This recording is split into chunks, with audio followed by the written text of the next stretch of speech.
Good morning, everyone. Good morning. કેમ છો? મજામાં. નથી જવાબ આપતા કોઈ. મજામાં. મજામાં. જો Yes. એક એકો નથી આવતો અહીં. Women power. Yes. કેમ છો? મજામાં. Madam. Good. So I think today we are going to have a session which is very interesting. Just want to have a question from all of you. Who all believe that in next 2 to 3 years, the way we have been working, handling people is going to change? If you can raise your hands who say yes. Yes. Exactly. I think this is what we are going to discuss today. Okay, the challenge is in terms of Gujarat. I'll share my story. I think close to 2 decades back, when I came here to Gujarat, and I saw there are a lot of vibrant Gujarat sessions happening, a lot of MOUs happening across the locations, people coming from across the globe. But the question from the investors, government authorities, and the other people who are giving targets was, is there something really going to happen on the ground? And today we see there's a lot of organizations, the best of the class industries are set up base over it. Whether you speak about EV, whether you speak about pharmaceutical base, automobile industries, technology, gift city, and now semiconductors. So I think this is something which is very challenging for Gujarat people and talent, and we look forward for having a solution. Is Gujarat ready for the change and the evolution which is going to happen, which is leading it from the front in India for the global market? So I have my co-panelists, which I'm going to request and share across the view on the topic to share how we are going to shape up the future in the human-centric manner for the talent landscape in Gujarat. So I'll start requesting across from Jitendra, if you can share your views and also share across your exposure on the industries in Gujarat. Good morning, everyone. Good morning. It's not fair to me. Siddharth, he said, "Kem cho, majama," everyone responded with you. Good morning. Good morning. No. Because majama, I cannot say I mean majama because a very difficult task Siddharth has given us to discuss something which is unpredictable. So before that, yes, I would like to introduce myself. I am Jitendra Vyas. Around 38 years of journey into HR and related domains, comprising industries like cement, asbestos cements, then pharmaceuticals, then ports, steel, and now with logistics, dredging and harbour. I am representing Adani Logistics, wherein I am heading HR for logistics business and also dredging and harbour business. As Siddharth said, journey of future into perspective of Gujarat. Yes, I also ventured into Gujarat around similar time when 20 years back. For the first time coming out of MP and then from Maharashtra came to Gujarat. The scenario was very different, and now it's a different time for all of us. The things what we used to do, not much back, but yes, 3 years back or 2 years back, are going to change in next couple of months or couple of years. So that is the journey what we would be discussing in a course of this whatever time is being allotted to us. So let's be ready for new ideas. I don't say that yes we'll be giving any rocket science or any new ideas, but yes, together we'll be exploring how together we can make Gujarat future ready. And when Gujarat is future ready, then definitely India is future ready. Thanks, Jitendra, for the insightful details. I'll request now Shama to share across the insights on the topic. Good morning, everyone. Good morning. So, thank you all of you for being here. Uh, with my background into the pure and core IT, I have almost 17 years of experience. I've worked in India, I've worked in US. In US, I was there for almost 5 years. And now, when I left for the US and then came back to India, I saw a stark difference in the way how IT was operating. Right? The people, culture, the policies and everything. And I could see that we are trying to catch up to the Western world in terms of IT. Right? At least in IT, I can say for sure. The kind of policies that have been formed, the people friendliness, the work-life balance that has been promoted, the open door policy, the openness in culture, that is what is shaping the future of IT in Gujarat for sure.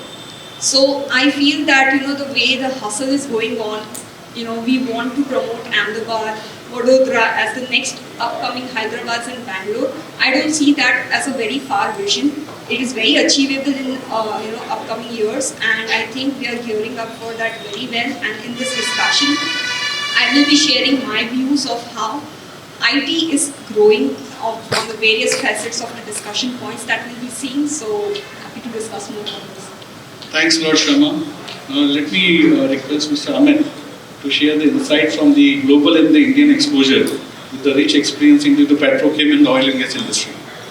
Good morning, everybody. I am Amit Paul. I am presently heading the Human Resource Function at ONGC Petro Additions, which is a petchem plant in Dahej, and my office is in Baroda. It's a company which occupies close to 12 to 13% of the India's petchem market and a turnover of over 15,000 crores. So my experience in the state of Gujarat is a little bit over 2 years, and my perspective about Gujarat, of course, like most other states, it's a microcosm of the country, and I was going through some preparation. I would define it as 4, 5, 6, 7, 8, some numbers, I'm very poor at that. Fourth largest contributor to the GDP, and around 5% of the population, 6% of the area, I may have got it here and there, 7 crore is the population roughly, and 8% contribution to the GDP with an aspiration to increase it to 10% by the government of Gujarat by 2030. So Gujarat represents a lot of dynamism in the industry. I would say along with Maharashtra, Karnataka and Tamil Nadu, it is the bellwether state for the Indian industry. And the exposure and experience here in the state of Gujarat means a lot. But no discussion in the current context is complete about the future of workforce and the role of human-centric leadership. No discussion, as the audience has the first question that Siddharth asked. AI is the big disruptor. No industry, no life is untouched by AI. AI, we talk a lot, impacting world, but more than work, it will impact life. And consequently world, it will be a disruptor like no other disruptive event in the world, ever. That is the scale we look. So in that context, human-centric leadership becomes very imperative. When the foundations are continuously going to shift, the way work is aligned with AI gradually coming in and taking over some roles and new roles being developed, that is where human-centric leadership will come into force. AI, the leadership and the HR has to be very empathetic, very agile, and very responsive to the apprehensions and the needs of the people to adapt to this change. We have to be the adapters, the fear allayers, and the change in the learning mindset of people to add on to their AI skill repertoire. But yes, these are the introductory thoughts. As we go around, we discuss it in detail. Thanks a lot. I think what you touched upon on the technology and Gujarat leading from the forefront, definitely the highest investors, if you look across the globe, are Gujaratis. Okay, so wherever they are, the roots are here and it's going to impact it. Now let me request Mr. Naman to share across certain aspects of the talent landscape in Gujarat with the context of what you see, how it is now and how it will be going ahead. Thank you and good morning everyone. Let me just give you a little bit about my background. I've been to Australia for 6.5 years, came back to Gujarat, worked for 12 years, went to US again, worked there for 5 years, came back to India, again in Gujarat. I've been an entrepreneur. I work in corporate. So I've seen all the life cycles in terms of how Gujarat has transformed. When I was a kid, the Gujarat businesses were functioning differently. When I came back from Australia after finishing my higher studies, the Gujarat business industry was functioning differently. So it is constantly evolving. And as you know, as we discussed in the morning, today's topic about the human-centric approach. What I see based on my exposure is that Gujarat is shifting from profit-driven industry to scaling the next line of businesses, and that is only can achieve by when we focus on human growth factors. As an individual, as a Gujarati, personally, me being a Gujarati, we all want to do business. We all want to be an entrepreneur. We all want to work on something which we can say it is mine. It relates to me, which is changing nowadays.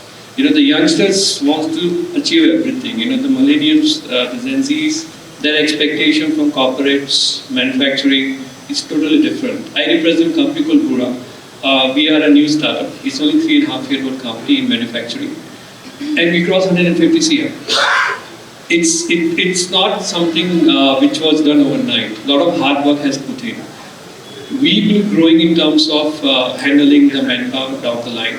It is driven by all the people on ground who works across India for us. Their expectation when they look at to us is totally changed. We have to support them, as rightly our panelists mentioned about AI, the tools. Yes, it is disruptive. Plus, it is helping certain people to perform better. So, we have to accept the change, figure out a way to adopt, bring the right balance. So we also protect people who need protection and help those guys who want to perform better. So I'm sure we can take this conversation forward and able to share more lights as we move forward. Thank you. Thanks a lot. So I'll request Head to share across the insights on what are the unique strengths in Gujarat talent pool right now, what you have felt and experienced, and how do you see it changing the landscape? Sure. Good morning, everyone. Good Let morning. me start with my introduction. Myself, Heet Shah. I work as AGM Head HR with LCC Projects. It's one of the fastest growing EPC company with employee strength of around 2,500 people, and it's just been a month's time where I've joined. I come from IT industry, so around 12 years I've worked in IT industry, and people ask me why this shift suddenly. Because I wanted to understand different industry dynamics. I wanted to understand how people practices can be implemented across industry. And to be honest, this shift has taught me one thing, that though industries may differ, but the heart of the business is always people. Now coming to this topic, human-centric leadership, and I agree to all the points which panels have shared, and to simplify it, I'll just ask you all that still do any one of you feel that is technology going to replace us? AI is going to replace us? No. No. So, in spite of having a lot of awareness, still people ask, okay, AI is going to replace, robots are going to take seats. So then the simple answer is, AI is not going to replace human being, but AI is going to replace those who are not adapting to the technology. Because in order to survive into competitive market, it is very important for all of us to be very adaptive to the technology so that we can compete with the market, because now we don't have that much time. जो manually हम लोग पहले करते थे, so we don't have this much time because everyone is adapting to the technology. So right use of technology is very important.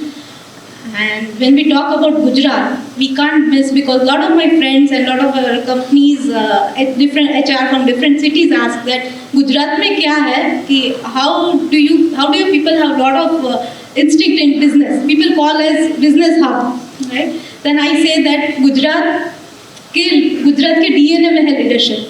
We can't miss to remember that from Surat's diamond craftsmanship to Saran's engineering strength, from ports who are fueling businesses globally to the gift city, which is going a lot in terms of innovating, redefining engineering and innovation in finance and technology. And we can't miss to mention our Prime Minister, a lot of businessmen who have proved themselves globally. So Gujarat has this leadership in its DNA. So this is going to be there, and we are inherently very ambitious, resilient, and determined to do whatever task we have. Right? We are very open. We are open in terms of adapting technologies, and even now traditional industries are going that they want to adapt a lot of technology and everything. So we are called business hub, and we want to move towards talent hub. So even we might feel that certain talents are not available in Gujarat.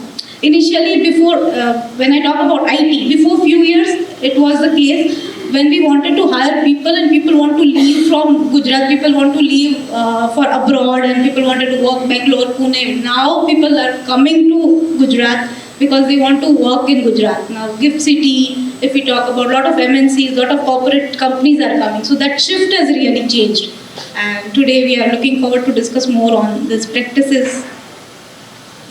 Thanks a lot, Head. So now there are two things which is evident. We have experts from the industry of logistics, services, IT, manufacturing, oil and gas, and people from the projects organization. So we are going to have a lot of things which which can relate. One thing is very clear, that Gujarat was rising, but we have arrived. Now Gujarat is going global.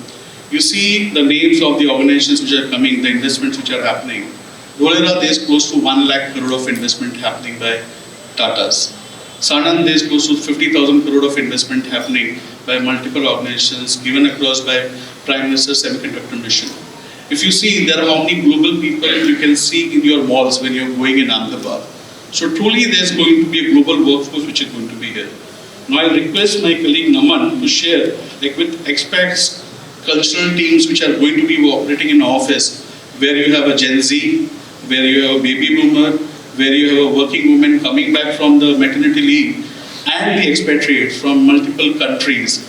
Okay, how you are going to see the challenge and what are the kind of things which you are going to work out to see the Gujarat is going to accept, adopt, and facilitate the talent management part of it. Yeah, thank you for the question. Let me just share not an incident, but an experience I had last week with one of my senior team and his junior. See, what happens in manufacturing, a lot of direct reporting and dotted line reporting happens. We all must have seen this structure, right?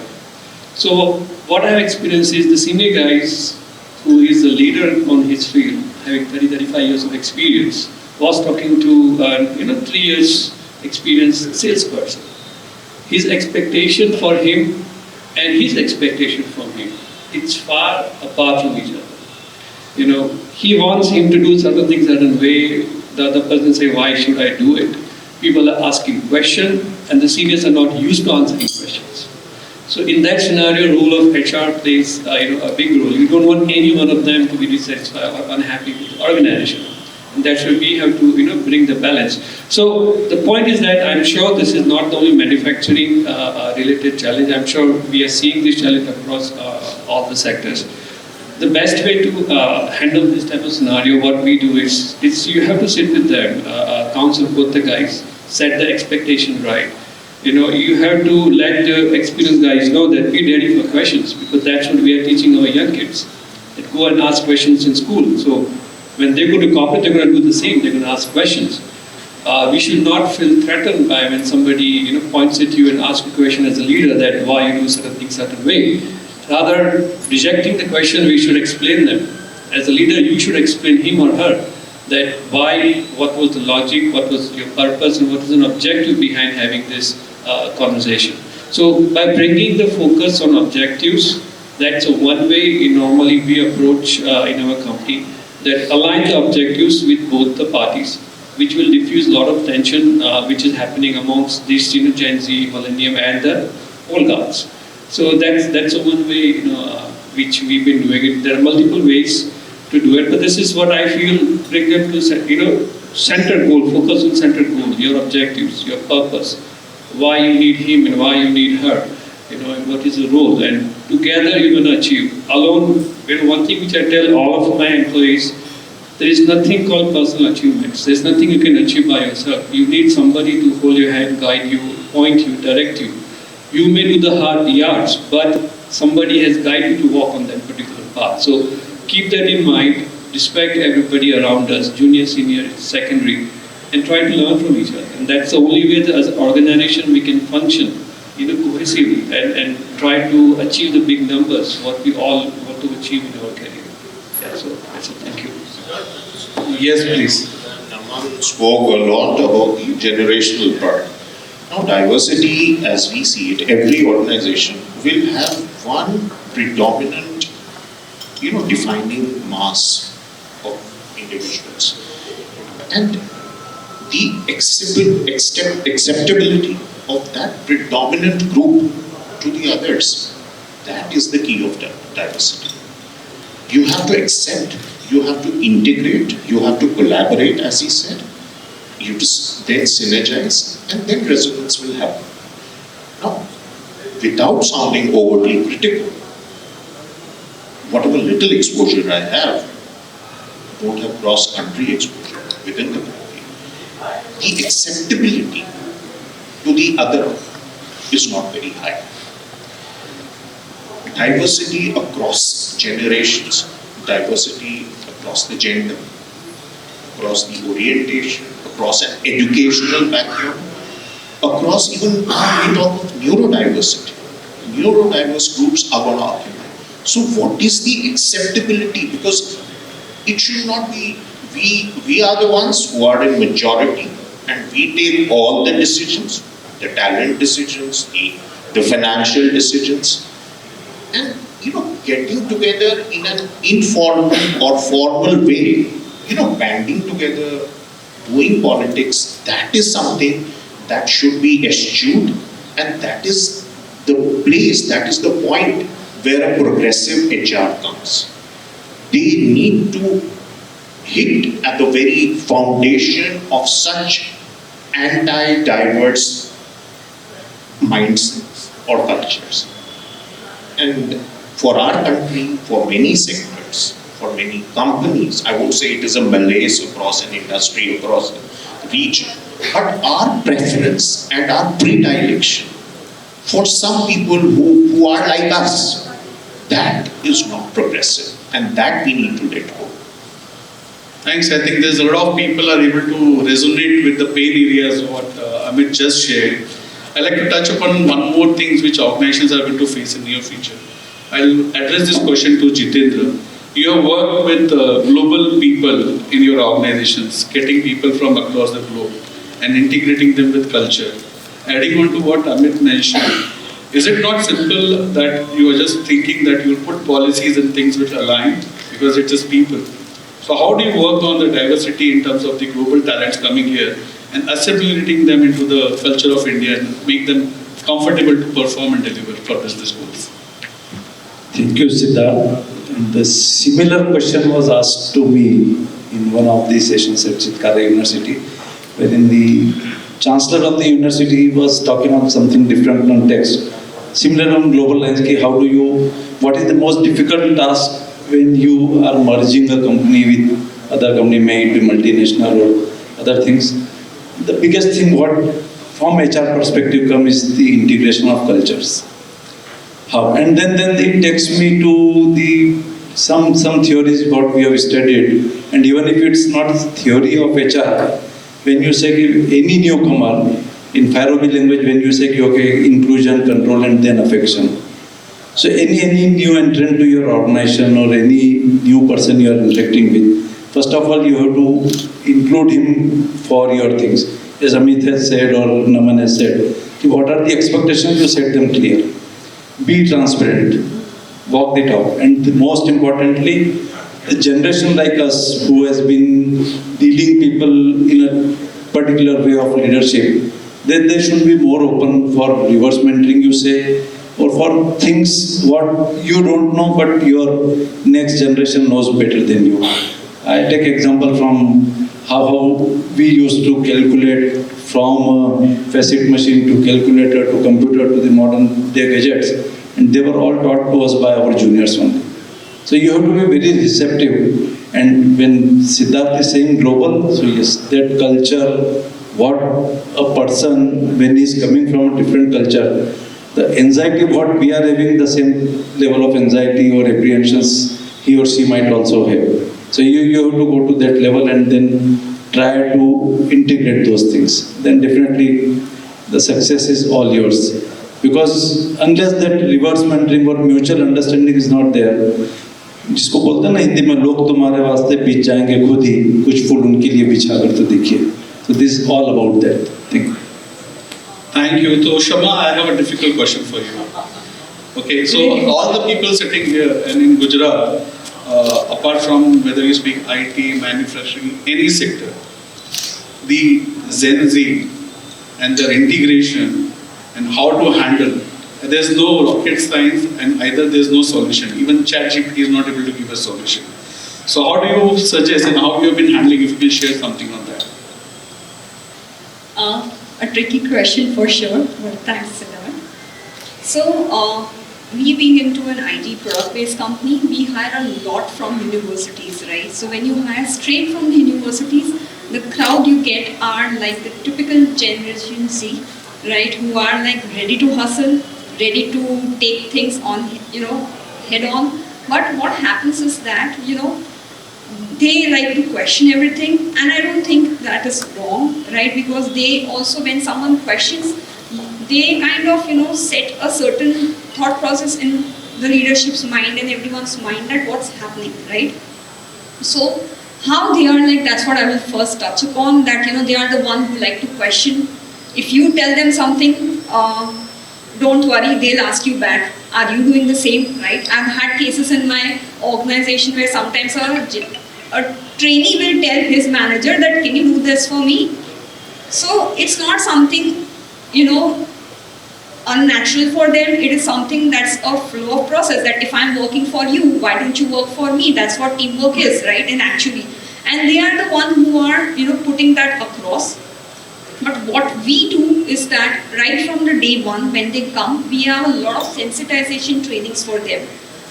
Constantly we tell them that what corporate culture is, what are our expectations from our organization's perspective, right? It is very important that we clearly tell them what they are supposed to do, how they are supposed to do, how they can, ask for a support from their, colleagues or their peers or their, managers. We tell them that what are the boundaries as well, because with this generation, you have to try and be as specific as you can to ensure that the people who are working with them, they do not get offended, right? Because Naman rightly said that we don't want to be in a situation where one of the either party gets offended and we have to do a heavy conflict resolution. So we try and set expectations very clearly. We do this, we call these trainings conditioning trainings, right? That we condition them for the future that they see with the company, what they want to do, how they are supposed to do their task, where to report their task, the minutest thing. Even to the, sometimes we also have to post them on the dress code because they feel that corporate is an extended college, right? So that level of conditioning has to happen, and when you are training them, when you are talking to them, be ready to answer the questions. But with this generation, you have to not impose, but you have to explain them the logics. You can tell them that you must do it. No. You have to tell them that if you do it this way, these are the pros and cons, and this is how the company would expect you to do it, considering the benefit to all the people who are working in your surroundings. And you have to constantly not just do it one time at the start of the joining period, but it has to be something periodic and regular so that they understand. And simultaneously, we also have to talk to their managers and peers who will be working with them, that how to tackle them, right? How to answer their questions in a way that, we are being respectful and we are able to address those queries, because the manager will be able to earn a Gen Z's respect when they are able to address their questions with logics, rationale, and a good understanding of their behavior. And I think that's how we have been tackling, and it's been working pretty well for us. I think that's a well explained with examples. I'll request Heath if you would like to share some experiences, because you have exposure to similar ITS organizations and now into a projects organization. Right. Of course, as Shama rightly mentioned, culture sensitization program. We also do this from the day one, because we believe that culture is not just a poster on the wall; it's a behavior in the wall. So whatever leaders are doing, people are going to observe. Yes. So, for example, like we do have a culture of celebrating failures. So now people will observe new generation, new Gen Zs and everything who are joining new, and they will see, अच्छा failure हो गया तो क्या करना है. But then we have a practice of celebrating failures by organizing project retrospectivity. So generally companies would do, I'll give this example because every company will have project success party, whether it is IT or EPC or manufacturing, most of the companies do that. We started that we will celebrate the failures and we call it as a not feedback, it's feed forward series. So whosoever is failed will open up, will share that, okay, I did this thing, it could not work, but what are others' opinion? So next time if such things happen, people have this logbook, कि अच्छा ये किया था and ये हुआ, and then that person will openly say that I failed, but I'm going to learn these things. So, and then we celebrate it as well. So this is a culture wherein we are trying to make sensitization from the day one, that we celebrate failures also. Even for feedback, as I said, that we do feed forward series, and now gone are those days that, earlier we used to have a performance management system. Yearly one time we got feedback and everything. Now people don't want that. Now new people who are joining in Gen Zs, and they expect that it should not be, the feedback system should be like GPS. Every now and then one should get the feedback. ये क्यों करना है? इससे क्या होगा? People have this tendency to ask, and as leaders we also need to have this answer.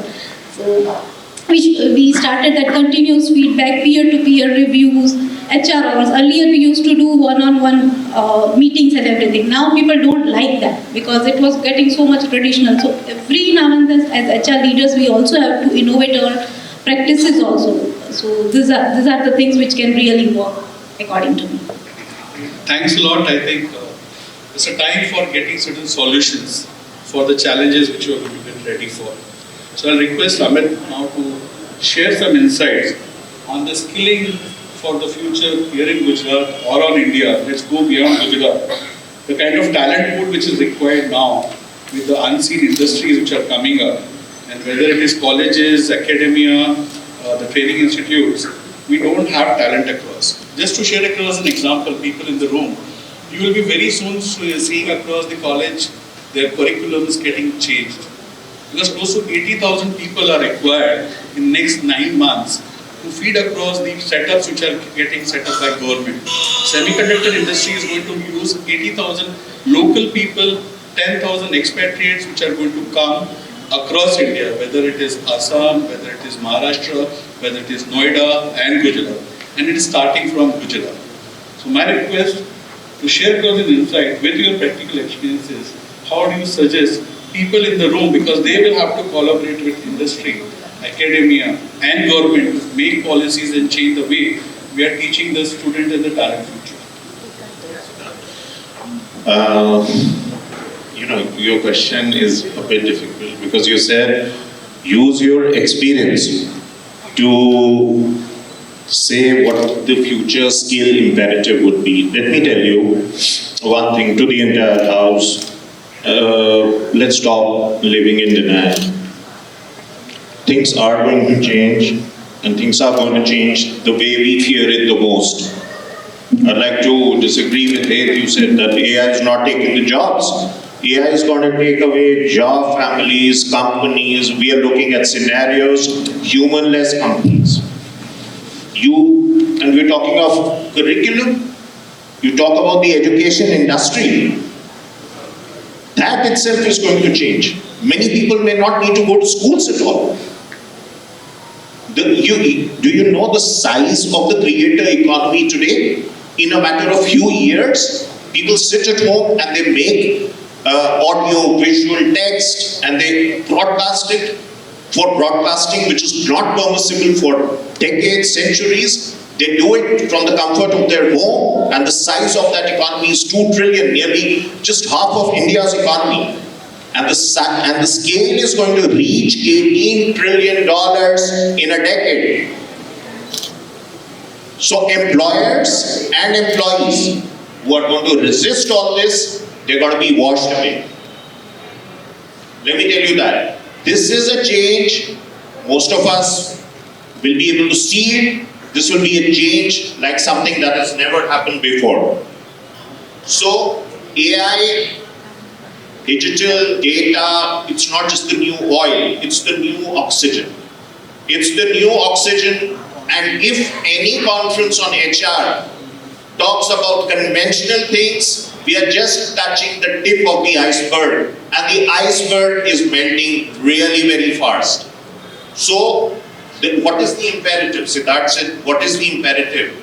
Imperative is to understand the impact. Each one of us needs to understand the impact. And let me tell you, work will not be the purpose of our lives very soon. Jobs, forget it, work itself. Not everyone will be working the way we work now. So let us awake to this scenario and let us try and prepare ourselves for it. Let us be, because in every domain, the past has taught us the first movers are the winners. So you be the first person to move so that you can win in the new economy.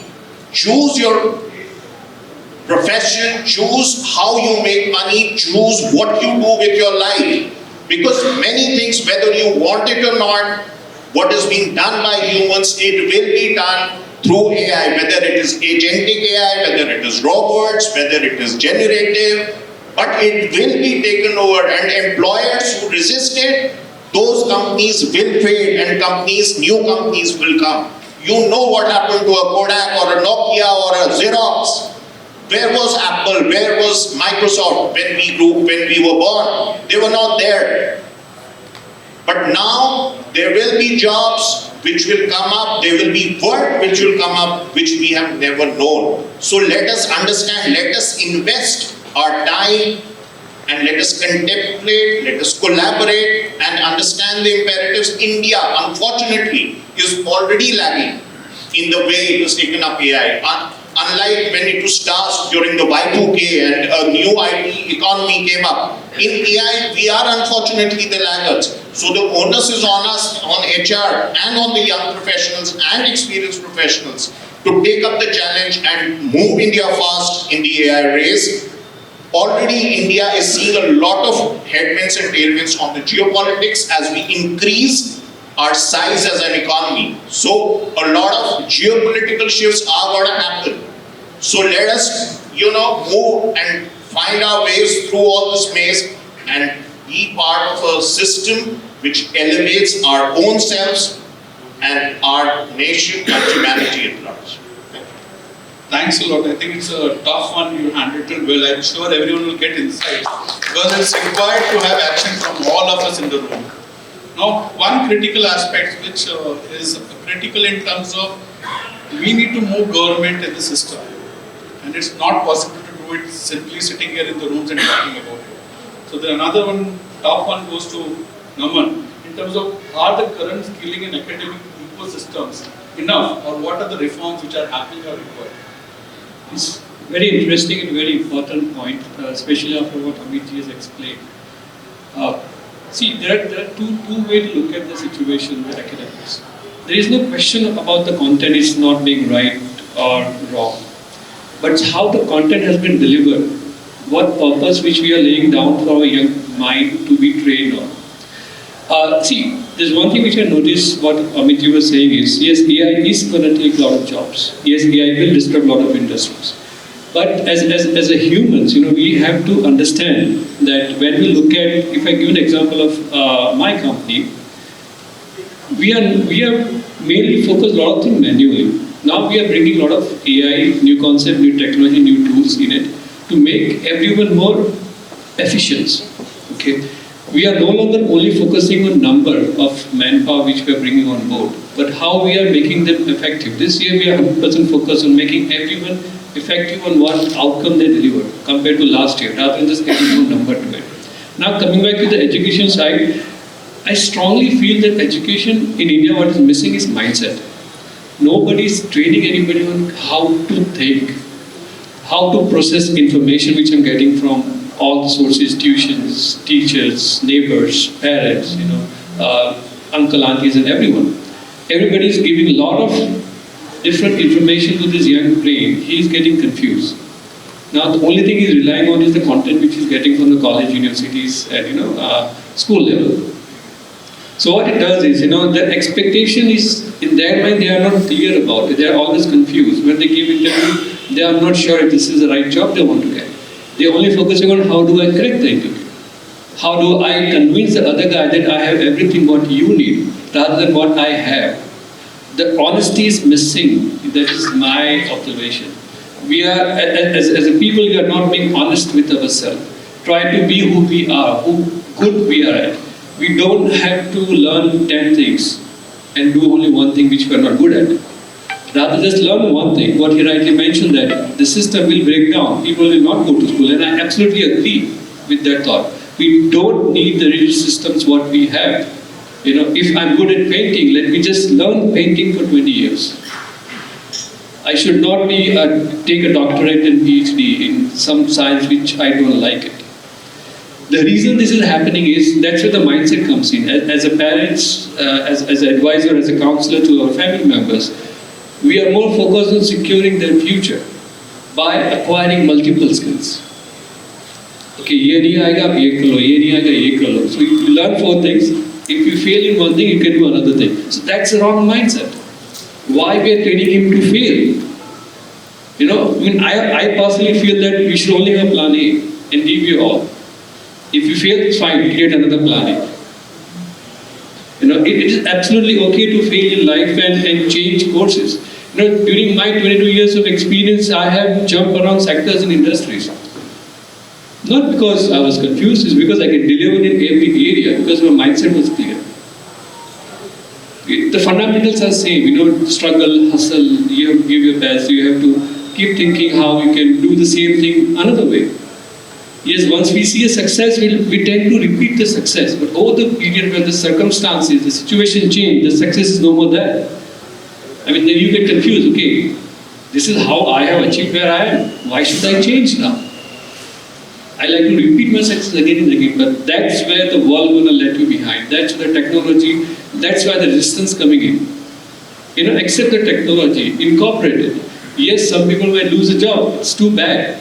We should educate them that, okay, this is what you need to do, give them the roadmap. You know, especially, just to give another example, an accountant working in my company, you know, from 4 years. He's happy at his place where he is. When you talk about aspiration, it's okay, I'll do my task, I get 8 out of 10 in my rating, I'll get 10% growth, I'm happy with it. But I tell them what will happen after 5 years. Do you think the company will pay the same salary to you or with the incremental growth? It will be costly affair. You have to add more value to the company by adding more skills.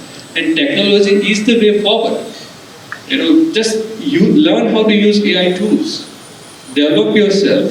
Do 10 things what 2 people used to do before by yourself. That's how you can bring the growth and the change.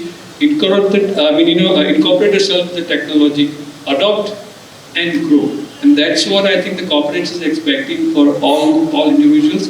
And as a human, we also have to ensure that we no need to try to scare people about what is coming.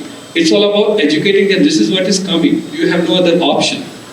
And this is a roadmap for you to go and acquire the skill set, which are not costly and which are not time consuming anymore. You can read it at home after working hours. A lot of flexibility in education systems are there. So we just need to encourage people that go out, learn something, adopt yourself to the change coming in. Don't stick to your success and live in that cocoon of success, because the world will, you will fall behind and you will get surprised. So I think that's my take on it. Thanks for sharing the insights. So Jitendra, next one. The government, the academia, the policies, you have seen it happening and making it happen. So what do you see how it's going to happen now, or what are the things happening right now in terms of policies and industry academia changes? We shared offline today morning that the computer science courses are going down because jobs are getting reduced, and electronics and other new industries avenues are getting adopted by the institutes which are shaping up and creating more seats. See, what we are discussing today, skilling for future, it may look to be very pertinent for today's scenario, but this was also present in olden days also. I remember my days when, around 20 years back, when a particular trade or skill was only done by MSc chemistry person or MSc physics person, and they were very highly paid in pharma companies. And now what is the trend? Over a period of time, the ITI technicians, they mastered that skill and then they try to adopt that role, and now things are different. So now changes are already there. Government is very aggressively working on change into education policy. The new NEP is into place. The skill sectors, various councils government is making. But one thing, only it cannot be, मैं चाहता हूँ निज़ाम में कुफन बदल डालूं, पर ये मेरे अकेले के बस की बात नहीं. Government alone cannot do for a country like this, wherein the industry, the academia, everyone will have to join hands.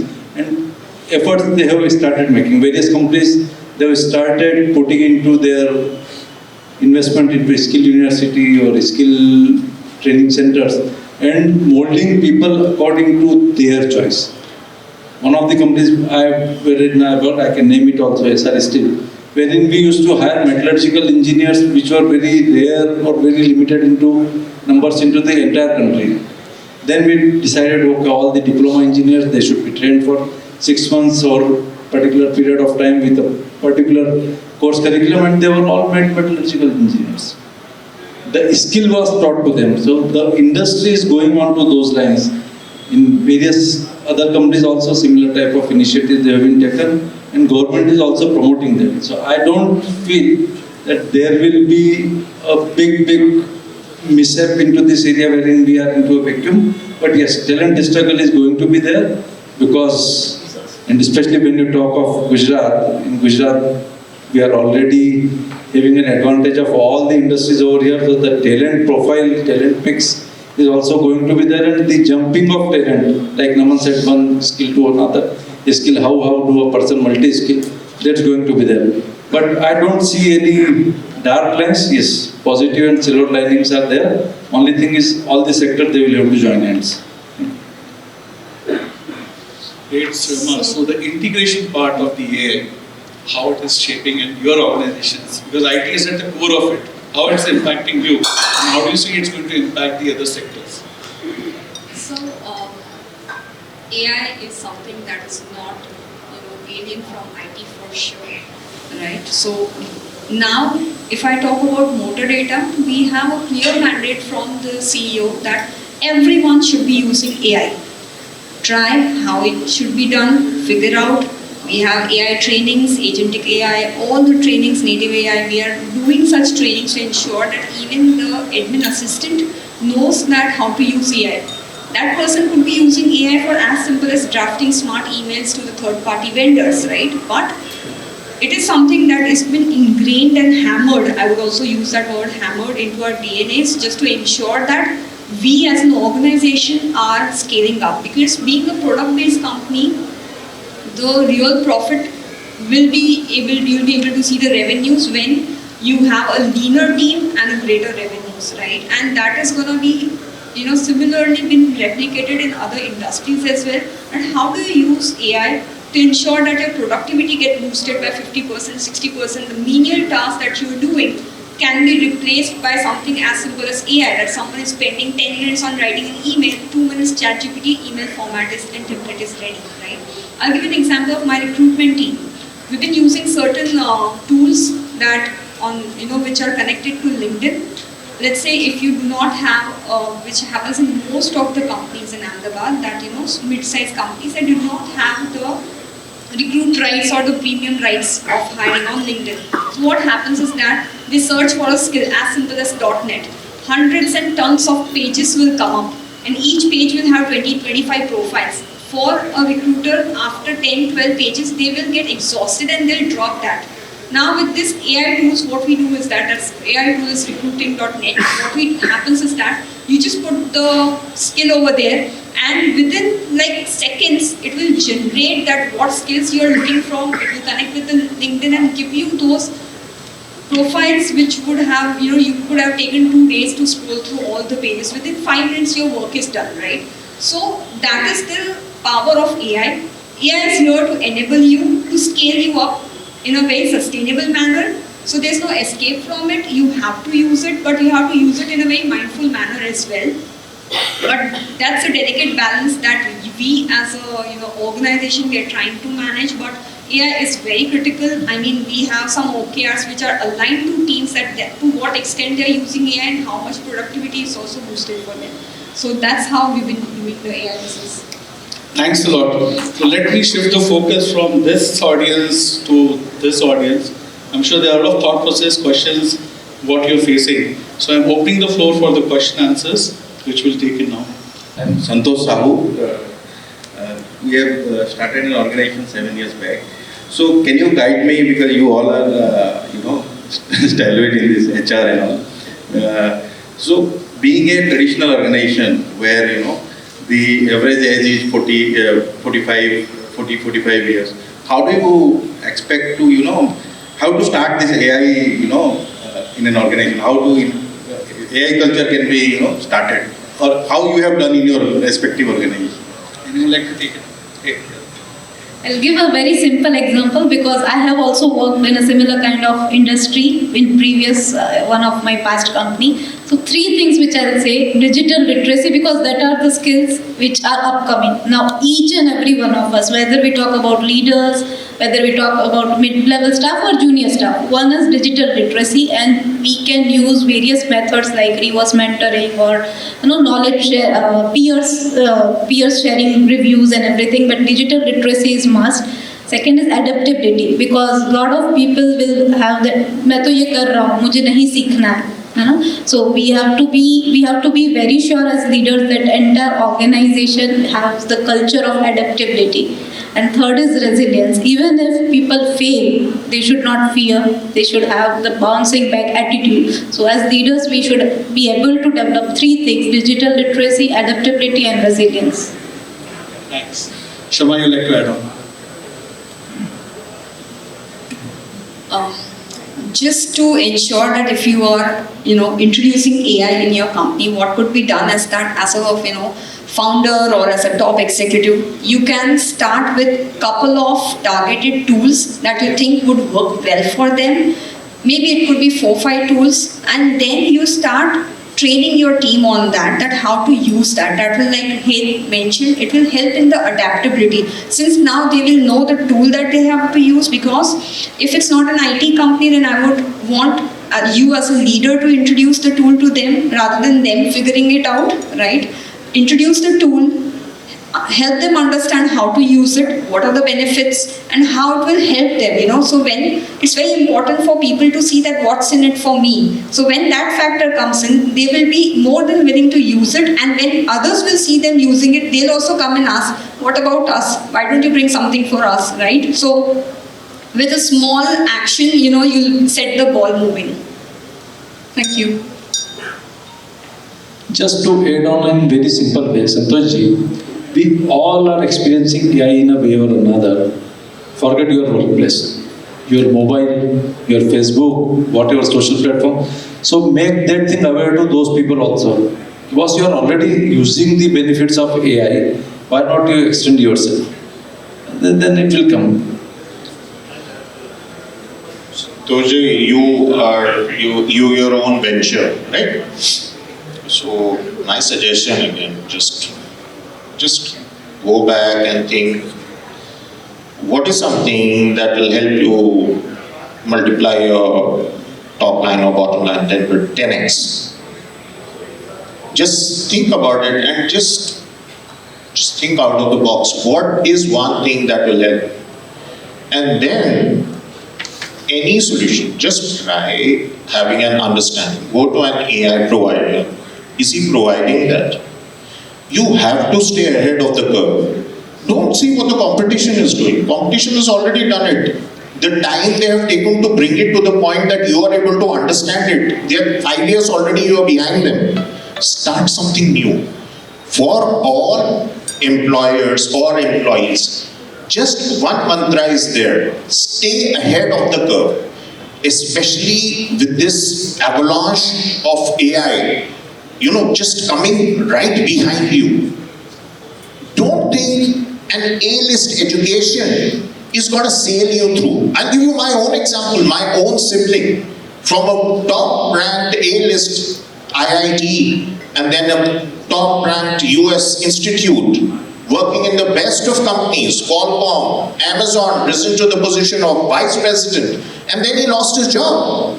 Why? Because he did not aim to stay ahead, to see the change that was quietly happening.